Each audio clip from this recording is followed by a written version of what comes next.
I should never forget the way that Terry Marcel told me about the project of Prey when he called me. He said an alien comes to Earth in search of a new food source for his planet. He encounters a lesbian couple and he discovers that humans are high in protein and easy prey. Would you like to direct it? I'm here, he said. I mean, that idea, that story was so intriguing and exciting. I said, yes, please, yes, I'd love to direct it. So Terry said, that's good, you're on board, so we can move forward now.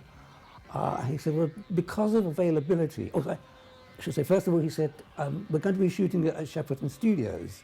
Which I said, really nice, that's good. I mean, I like Shepperton, it's a nice studios. He said, and because of availability, we have to shoot the film in 10 days. So, all right, 10 days, it's tight, but if we're well organised for the production, then I'm sure we can probably do it. And he said, oh, yeah, about getting things organised, he said, we have to start shooting in 3 weeks, no more than 4 weeks, 4 to 3 weeks, pre-production. I thought, okay, well, that's okay, that's tight once again, but if we can get that organised well, we can then get organised well for the film itself. So, yep, okay, fine. And he said, there's just one final point, is we don't have a script at the moment. We only have an expanded outline. So, I mean, that was one more thing. That, okay, well, I still wanted to do it. I was still very enthusiastic, so I said yes. And really, I said yes to what was to prove to be the quickest production I've ever done, actually, and ever do again. I think it was quite amazing. We had a very good young writer by the name of Max Koff. He started writing the script, working literally every hour he could stay awake. And whenever I had enough time, I'd spend a little bit of time with him going through things that he'd written so we could discuss a few things together. But then, of course, there were many other things to consider, like casting to start with. Fortunately, we only had 3 principal characters, which made life a little easier there. And we were lucky in finding them very quickly. Firstly, we found Barry Stokes, who plays the alien, Anderson. And I was very delighted with that because Barry was a very experienced film, television and theatre actor. So, he was a good, strong actor and very sort of reliable and really be able to play the part very well. The next one was Sally Faulkner, once again an actress who had experience in television, theatre and film. So she had a good rounded experience as well and a good, strong actress. So I knew that she would be able to play Josephine, the slightly older one of the lesbian couple and the more sort of controlling one of the two. And then the final character was a young Canadian actress by the name of Gloria Annan. And Glory Annan.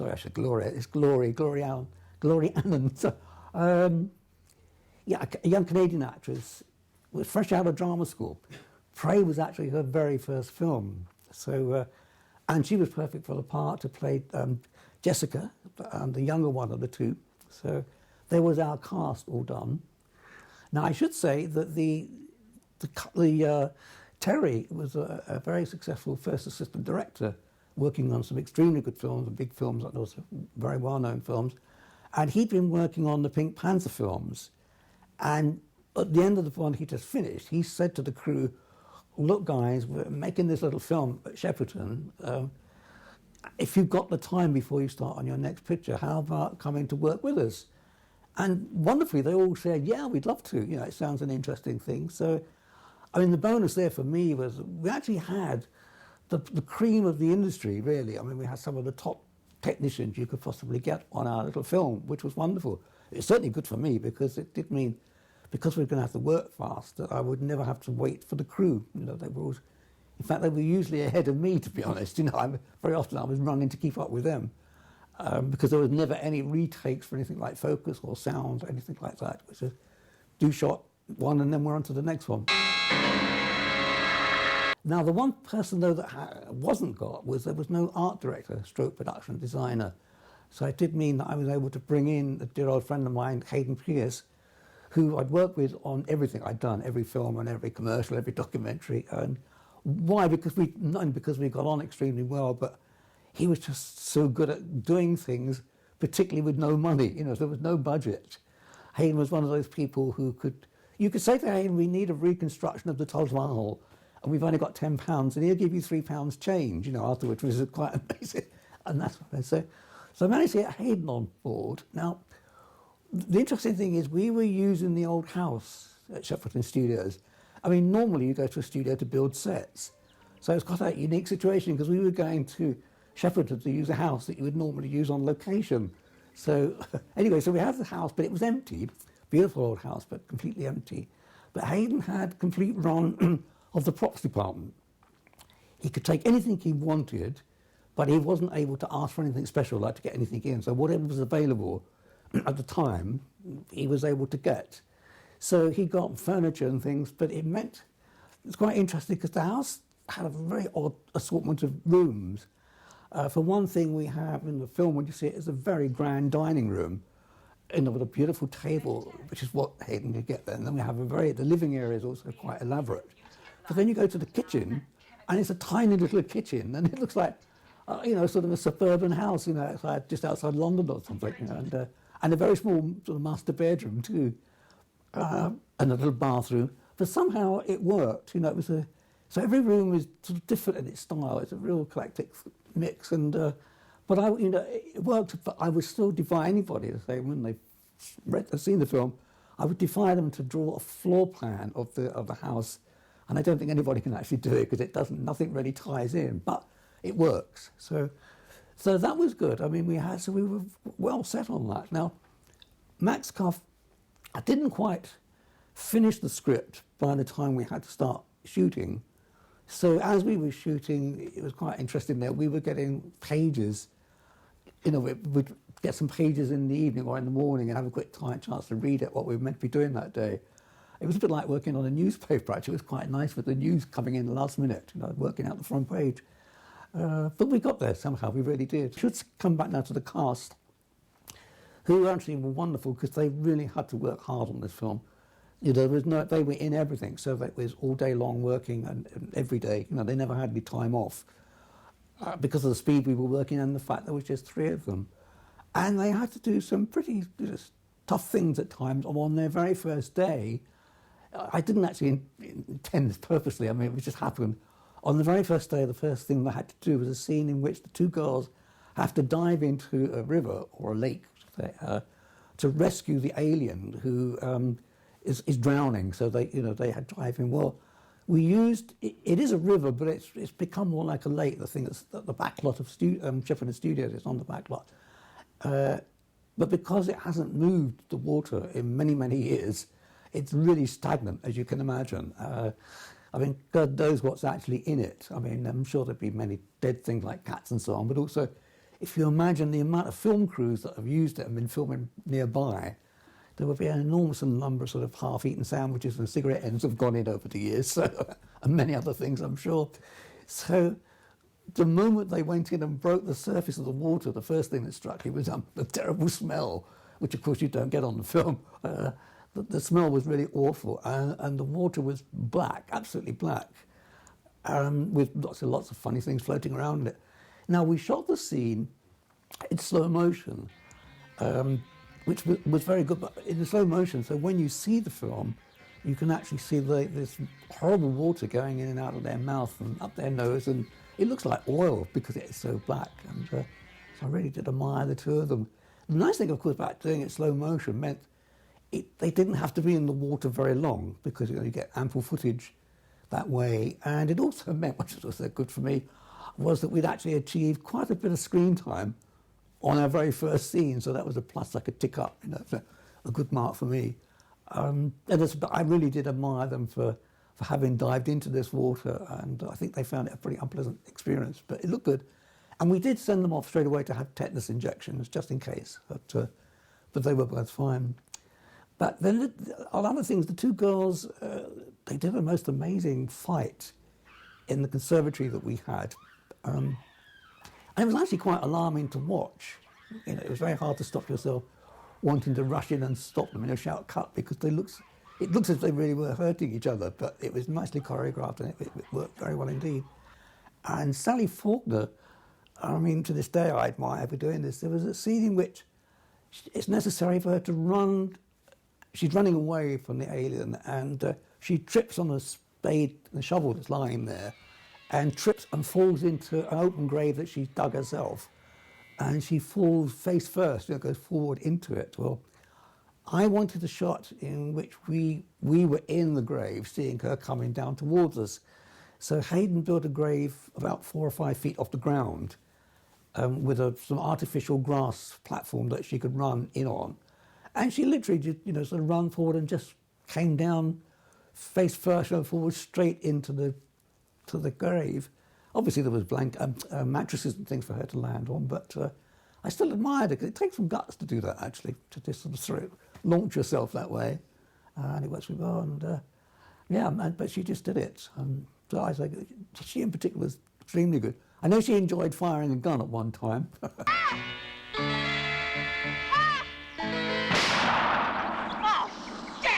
And I think she was shocked by the sort of recall that you get. And as far as I'm sure we'd actually remember to put earplugs in for her, because they can actually deafen your guns when you fire them. And yeah, but they all work extremely hard, the cast. There's in an end scene, because the film itself, as I'm sure you know, is a slow build-up to a very violent ending.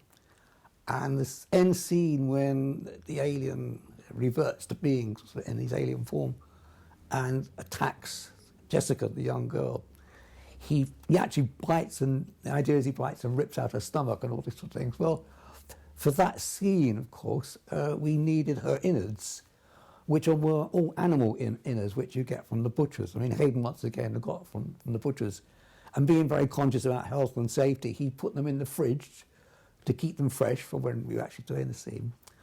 Well, I should have told you also the weather was beautiful when we were shooting. We were so lucky. It was warm, sunny days every day.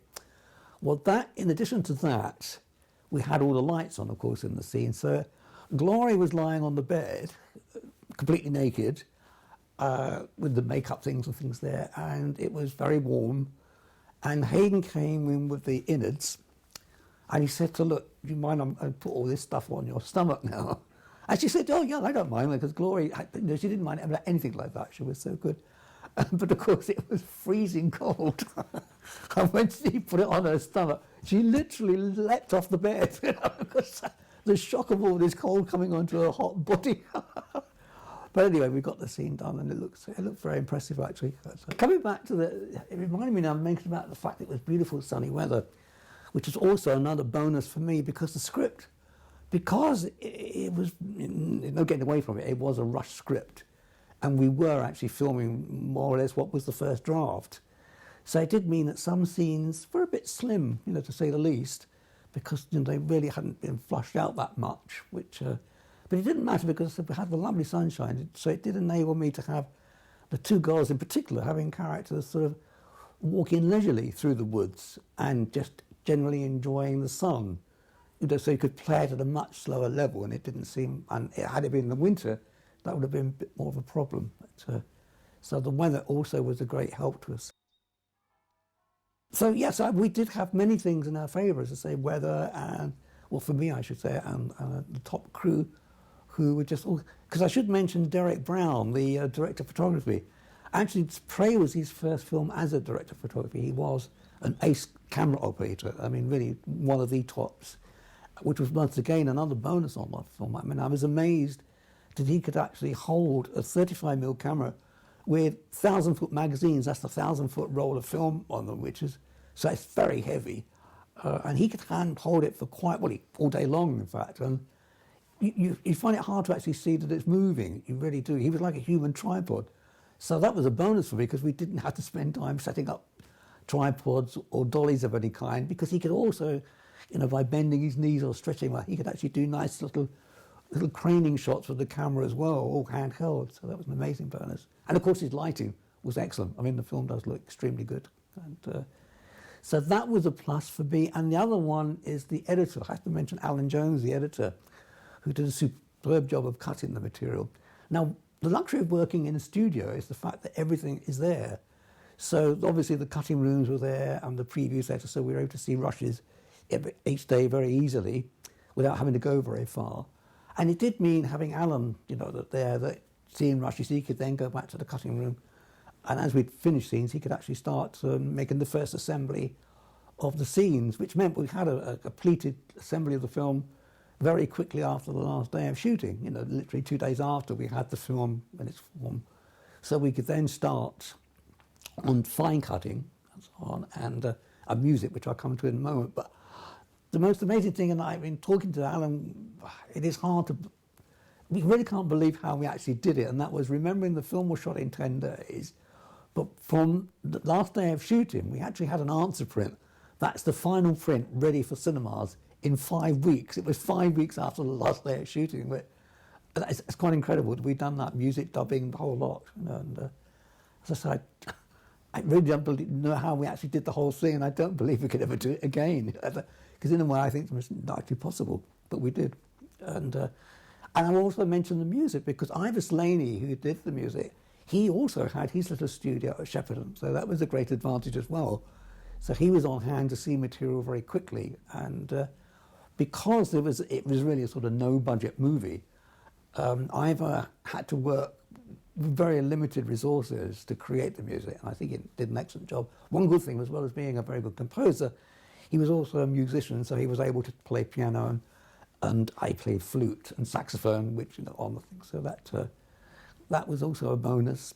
So we had everything really going for us on that, and so yeah. So I'm really pleased that I had said at the beginning yes to this project, because actually the end result, I'm actually very proud of it. I'm very pleased with it, and proud that we achieved it, but also proud not just on my own behalf, but on everybody else, because it was just a wonderful team effort. I mean, the enthusiasm that came from everybody, I can't think of one person that was not really totally involved with it. And on top of that, it was very happy. You know, everybody was enjoying themselves every day. It was really nice, which helped us get through those incredibly long days, because we were working very long hours. So long, in fact, some people, including the cast, used to stay in the house overnight, because it was less effort than going home and then coming back. Because if you remember, actors in particular, they have to be there very early because of makeup. And your makeup, I must mention that, because in the case of Barry Stokes, who plays our alien Anderson, when he takes on, you know, we get little flashbacks of his sort of more alien form, which I always confess looks a bit like a werewolf, but I mean, dear Harry Frampton, who was top makeup man, didn't have much time to experiment with much else. But anyway, Barry, there was two things. He had to wear full contact lenses when he's like that. So there's sort of black eyes, it has there's no white, just all one thing, which meant he had to wear contact lenses that were all black and so on, but they were full ones. The trouble with full ones is because they don't move, it does mean that your own eyes are rubbing behind, they're actually rubbing on the lens. So it meant that you could only wear them for so much time on any one day. And in fact, the opticians that do all those lenses for film work and so on, he actually, Barry used to have an injection in the eyes to freeze the eye a bit, just to eliminate some of the pain. But that's all actors, they suffer their art. So he did it. And the other thing, of course, he had to wear the false teeth, which were made with the fangs, and they're not actually sort of Dracula ones, but more sort of canine type things, which are fine, but you have to be very careful when you're wearing them, not to sort of move too much, because there is great danger of you pierce your lower lip if you're not careful. So Barry really had to suffer at times with this makeup on. Another reason why I do admire actors that have to go through all this. Another thing I should mention is as well as the house, we had a wonderful conservatory which was absolutely full of tropical plants, which we incorporate in the film. We use that as a sort of morning room that the girls use. And also where Jessica keeps her pet, a parakeet actually, called Wally. And, right, so we had Wally in this cage, this lovely parakeet, he was a lovely bird. And the handler, I think we call him a handler, does with birds, I'm not too sure, but he said, if you want him to be quiet, just put the cover over him and he will think it's night and go to sleep, which is fine, you know. And he said, if you want him to be active, you take it off. This was fine, but I don't think Wally himself had actually been told this, because whenever I wanted him to do anything and we featured him, he would just sit on his perch defiantly and just staring at us, and he wouldn't make a sound, you know, or move. And we had to resort in the end to sort of banging the cage and Barry sticking his finger through anything to get him to move. But he hardly ever squawked. So when we did, we had to catch his squawking and then dub it in afterwards. But as I said, so he would do that. He was so defiant. But when you put the cover over him, then he was merry hell. I mean, he was squawking and shouting. You know, it's complete opposite. To the extent that we used to have to take him out of the set sometimes because you couldn't do the sound. He was just making so much noise. But so I said, I always say he'd never worked with children and animals, and he was a good example of that, actually. But he was really defiant. So, but he looks good. Yeah, lovely bird. Hopefully he went on to have a happy life. I don't know. And yes, as I said, all around, it was an incredibly good experience. It really was. And then the film, of course, went out into the world, and it had a sort of a slow start. It was one of those, but it eventually gained more and more momentum and more people. And I'm so delighted, and I still find it hard to believe that after all these years, it's been so many years, that the people are still interested in seeing it. In fact, the film has been going around in all that time, all these years, and there all seems to be a new audience for it. And it still has mixed, some people love it, some people hate it. It has that mixed thing, which is only natural. But it's nice that there are a lot of people out there who really appreciate it and really enjoy seeing it. And the fact that it's now getting this new lease of life on Blu-ray is wonderful. And so I hope there's going to be a whole new generation again of new people that will get to enjoy it. Like I said, it was certainly a very good experience for me. I'm really pleased that I did it.